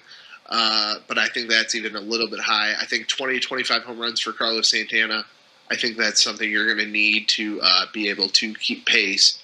And for the record, I would not put Santana in the leadoff spot, but I'd rather pull my hair out than have that conversation. You know, when I first seen that going to Santana, I was like, I could see that, but I always loved making a lineup with him hitting second. You know, you could have Lindor lead off, Santana second, then you have Brantley, Napoli hitting fourth, then you could have Kipnis, and then have a combination of Chisenhall, Marlon Byrd, Yan Gomes, whoever's playing third base, whether it's at the beginning of the year, Uribe, and then having Naquin hit ninth, and then having another leadoff hitter almost, and then because when you turn it back around, it'll be Naquin, Lindor, Santana. Hopefully they all get on, or you know, some combination of that, and then you have Brantley, Napoli, and Kipnis to try to drive them in. So I always liked Santana just because hitting second, just because he walked so much. Yeah. And yeah, his base running, I think he's just average with the advanced stats and base running. But I think him hitting second just gives you, like, Brantley a whole bunch of opportunities, because he had 40 doubles last year. Mm-hmm. And I'm pretty sure Santana, majority of the time, if he's on, he can at least get from first to third or first to scoring on a double, depending on where they're playing. Yeah. And then if not, then you're having Brantley and Santana, they're in scoring position, and then you have Napoli, who is supposed to be your big bopper type guy, at least, you know, momentarily. But going to the X Factor, I really think Ronnie Chisenhall is an X Factor, just because this is literally his last chance at anything. Yep. And if you could get 260, 270 with him, you can get 15 to 20 home runs with him, and he just plays a solid right field, which we seen he did last year. It just kind of, it slowly solidifies everything, and then that helps if Napoli struggles. Then you could put Santana at first, and then you could DH Marlon Byrd, or DH, you know, Brantley if he needs a day off or whatever, or even, you know, kind of trying to flip everything around, putting Brantley in center if Naquin struggles, and then you have Byrd in left. Because, like, a Byrd, Brantley, and Chisenhall outfield isn't I mean, it isn't totally that bad on paper. So I really think Ryan Chisholm, because it's either put up or shut up with him. And if he's not if he's not doing anything by the deadline, they need to get something. They need to get a replacement for him. Yeah. And that's why you also have Marlon Byrd as your insurance policy, whether it's 15 home runs or whatever you can get from him on a minor league contract. Yeah, I would agree. But hey, man, Lonnie's already got it made because his bat's in the Hall of Fame. So, congrats to him. Was that his 9 RBI game? Yeah, 9 RBI bat. Yep, sitting in Cooperstown. Sitting in Cooperstown. All right. So, most important pitcher on the staff. I mean, you probably already. I have starter or reliever. It doesn't. I have both. Starter, I have Cody Anderson. He's got to learn. If he can adapt, because when you look at what Salazar came on the scene 13 and he was guns blazing. Nobody knew how to stop him. Nobody knew how to really get hits off him. And when you look at it, you're going to need. He's going to need to be able to adapt to what he's doing.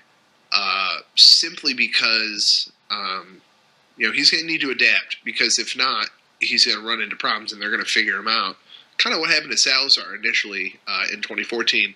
And then reliever, Bauer needs, if Bauer can take this more or less the motion with stride and kind of own it, he's going to be important in the early going of the season, be valuable out of that bullpen. If he can have a good experience in the bullpen, things like that, he will he will be a important pitcher coming out of the bullpen to start the season at least.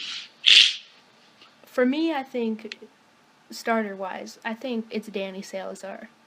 You need him to get 15 wins at least, because you're not expecting Cody Anderson to win you 15 games, but the way they're hyping up Danny Salazar, you're definitely banking on at least 15 games with him. Yeah. Around 200 innings and over 220 strikeouts. Yeah. I remember I saw Danny Salazar in a Double-A game. It was pouring down rain, the ball was wet, and he was hitting 101 on the gun. In a quiet... we were sitting there. It's maybe 10 or 15 people in the crowd. I got these tickets for like $5. Yeah, I'm in college at the time, and I was like, $5, whatever. I'll go sit in the rain and watch this game. And Danny Salazar throws one pitch, 101 miles an hour, and some guy sitting in the front row. This old man, probably 60, 70 years old, and he looks up the radar gun, sees 101, and top of his lungs to about 10, 15 people. He goes, "Holy shit, that was fast!" And the best part was, I'm sitting all the way at the third base. I'm sitting all the way down the third baseline under the awning. I just put up a thumbs up, like, yeah, it was. But I mean, I agree with you. For what they're hyping up Danny Salazar, the numbers have to match up. And bullpen wise, with closers and with setup guys, I'm always afraid of the other shoe to drop. We've had solid years with Brian Shaw, over 60, 70 appearances. Same with Cody Allen. They just need to keep doing what they're doing, and that's why I'm just so afraid with bullpen guys, because there's not many guys who you could be. Here's your 70 innings or games. Here's your around 3 ERA. Without, you have it for X amount of years, and then it's always 1 year where it just drops off. And I'm just afraid with that with Brian Shaw. Not because I don't like him, just because the history and the amount of innings he's pitched. Yeah, he's only 28 years old, but this is the age where a lot of that goes awry. We've seen that with Vinny Pastano. We've seen that with Chris Perez. They were just hitting 30, and all the career games started to add up, and they just died. So that's my most important reliever, just because he just sets up everything. You can't bank on Jeff Manship. You can't bank on Zach McAllister. So that's why I think I would Shaw agree. is the most important relief pitcher. I would agree. Expectations for guys like Lindor, uh, Anderson, and Tyler Naquin. And we'll Uh, even put in Gio Gonzalez a little bit, depending Gio on how much he'll Gonzalez. play.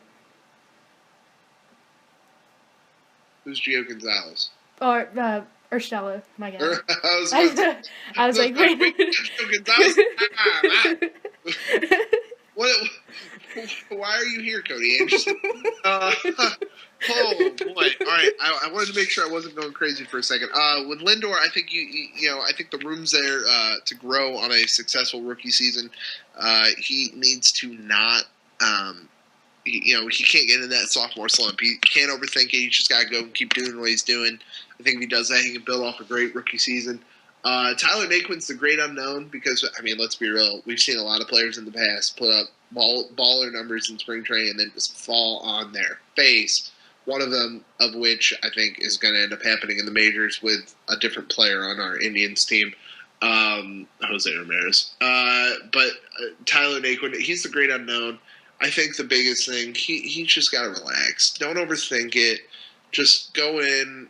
You're only going to get one. This is only going to come one time. Well, I mean, coming up this early is only going to happen once. If he just has fun with it, relaxes, doesn't overthink it, I think he can have a good year. But he's the great unknown. And then going back to what I said with Anderson, I said, he's got to be able to adjust and adapt to what hitters are picking off of him. If he can do that, I think he'll have a pretty successful year as a number 4 starter. I think, as a 4 or 5 starter, I think if you can get 12 to 13 wins out of him, I think that'd be a success. I completely agree with everything. Lindor, everyone's afraid of the sophomore slump. From everything what I heard about him, there seems to be no concern with the Indians about that. Just the way he plays with a lot of fun. He's very loose on the field. He's always smiling, and it's just stuff like that. Because you have Lindor, and him having success, and it's almost like the opposite with Trevor Bauer. Trevor Bauer has some success, and he's almost like not happy about it. Yeah. And then he's nitpicking every little thing, and then when something goes awry, he completely falls out the deep end. With Cody Anderson, again, like I was saying, and like you were just saying, if you could get 10 to 12 wins with him as your number 4 or number 5 starter, I think it'd be perfect. If he could, really what you want with him is just an innings eater. He gives you quality innings, quality starts. I know that's a overrated advanced stat, the quality start, but just give the Indians an opportunity to stay in some ball games. Mm-hmm. And with Tyler Naquin, it's so weird because he was almost an afterthought with everyone because we drafted him between Lindor and Clint Frazier. And some Clint Frazier. Some Clint Frazier. And with Clint Frazier, like everyone's like, he's gonna eventually blossom into a 40 home run corner outfield. And then with Tyler Naquin, it was like, yeah, maybe he'll hit 270. He'll play above average defense, and I know what you're gonna go at with losing the ball in the sun in the first spring training game. But yeah. if he plays solid defense and he hits 260, 270, just makes contact, whether it's just moving guys from second to third, bunting, just those little stupid things. Mm-hmm. I think he could be a solid center fielder for the next few years for the Indians. If he could give you Abraham Almonte numbers, I think as a rookie you could be happy with him. Pre-roids or post-roids? Whatever we had him with the last half of last year. So roids. Okay. Yes. Yeah, but the thing is, Tyler Naquin, I believe he's like 6'1", and Almonte is like 5'9", 5'10". Mm-hmm. So, and he's playing center field, so I'll put my bet on Tyler Naquin. Yeah, I would agree with that. All right, so the last things for the Indians, who is your Indians MVP for this year? Cy Young and Most Improved Player. MVP, I have Lindor just because I would pick Brantley, but he's not going to play a full season. So I gotta give it to who is going to play every day. And Lindor's going to be able to get a chance to get off to a hot start. Number 2, Cy Young Award winner. You could honestly give it to any of them, with the exception of the 4 and 5 starter. It's hard to pick against Kluber, honestly, with the numbers that he can put up. It's really hard to pick against him. And I think the most important player that you're going to need is Carlos Santana. You're going to need to get production out of him. And you're going to need to get production out of him. And if you don't, you're kind of sunk, to be honest. Do you think the with Brantley's injury, do you think it'll last longer than the first few weeks? Yes, I think he won't be back till May. Really? Yeah. I think it's going to get to the point, especially because he had a setback. I don't think they're going to. I don't think they're going to rush him back. They want, Brantley's the guy for the next 5 to 7 years, maybe even longer. As the centerpiece of your franchise, they need him to be successful. They need him to be 100%. And if he's not 100%, what are you doing? You're only hurting yourself in the long run. You know what? You just convinced me to change my MVP because I was wholeheartedly thinking Brantley, and he was gonna come back, middle April. Yeah. But in all honesty, I wouldn't be surprised if he came back middle April. But I could totally see the Indians not rushing this back, and that's also assuming Naquin has a productive April. That is also assumed. But we got Colin Cowgill. Come on now. We got Raji Davis. Oh, we got Marlon Byrd. Come on now. I like Marlon Byrd, but stop it. We got Colin Cowgill. He can play center field. Stop doing what you're doing. What am I doing? Give me heart chest pains. Well, I mean, I guess it's better than Robbie Grossman or Will Venable. Yeah. Well, Robbie Grossman got released, so I mean, it doesn't really matter about him anymore. No, but I'm saying it's better than someone like him playing center field. Yeah, no, I would 100% agree. Hey, we could have Jose Ramirez play left field and Raji Davis play center field. Jose Ramirez can fall on his face this year. You can take that one to the bank. Hey, why is it that in the show 15 they have Napoli as a left fielder? Maybe he could play some left field. I don't know. I don't know, man. It's why don't they? I don't know. That's another topic for another day. But as we go on this, and I'm just saying this just to get a rise out of you. Are you going to watch Believe Land? I am not going to watch Believe Land. I am not. Like, fuck that. I don't want early reviews that are coming out, because the premiere, at the time of recording, they did a special premiere night downtown. The early reviews are that it's not a trash piece. It's not a smear campaign like everyone thought it was going to be. It really wasn't. A lot of the early reviews I see were that it was well done. But that, for any Clevelanders out there listening, that will be, you can either go see it the week of April 2nd through the 5th at Tower City Cinemas for the Cleveland International Film Festival, or you can see it on ESPN May 14th, or you can be like Kay and not see it May 14th, 9:30 p.m. on ESPN. 30 for 30 title, Believe Land. I had the tagline here. Hang on one. My God, Pat, did you sell out for ESPN and you getting an extra paycheck for this? My goodness, I'm not even getting paid for this. I may or may not have the 30 for 30 box set sitting in front of me on Blu-ray, but that's besides. That is besides the point. No, in all seriousness, they don't. I know what happens. They lose. That's what happens. Stop with the spoilers. Oh, what are you going to spoil? We lost every year. The drive, the fumble, like Anthony G said on Twitter, everybody the shot. Dies. Exactly, everyone dies. Here it is. Here's the tagline: Love, lost, longing, the city that keeps losing but will never be defeated. So we're losers, but but we have a heart of a champion, and the other poster says, the catch, the decision, the fumble, the shot, the drive, Red Ride 88, the block, the trade, the move, the return, believe land. So we're banking on LeBron winning. Although that poster's the worst because it says there's always next year at the bottom. Oh my god! just like next year when we trade Kevin Love, but again this is a baseball podcast. So, but this is the Indians segment. So if you're an Indians fan, you're probably a Cavs fan and a Browns fan. So we could talk about this stuff. But my god. I'm not watching that. Unless you're somebody we follow on Twitter, but I'll leave that for another day. Well, I wasn't talking about. Well, I was talking about somebody different, but LMAO.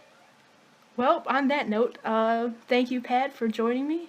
You can follow Pat on Twitter. Hopefully, you did not lose viewers. Hopefully, you did not lose any viewers. If you did, well, I don't really know what to tell you. Yeah, thank you. I appreciate it. Yeah, I look forward to whatever the next one will be. Maybe we'll have something in the future, like the near future. Maybe. Like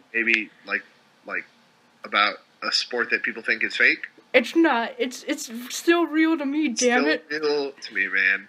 All right. On that note. Thanks for joining us, y'all. I really appreciate it. You can follow me on Twitter at PatandShaker. His Twitter will be in the description below if you're still watching this and listening.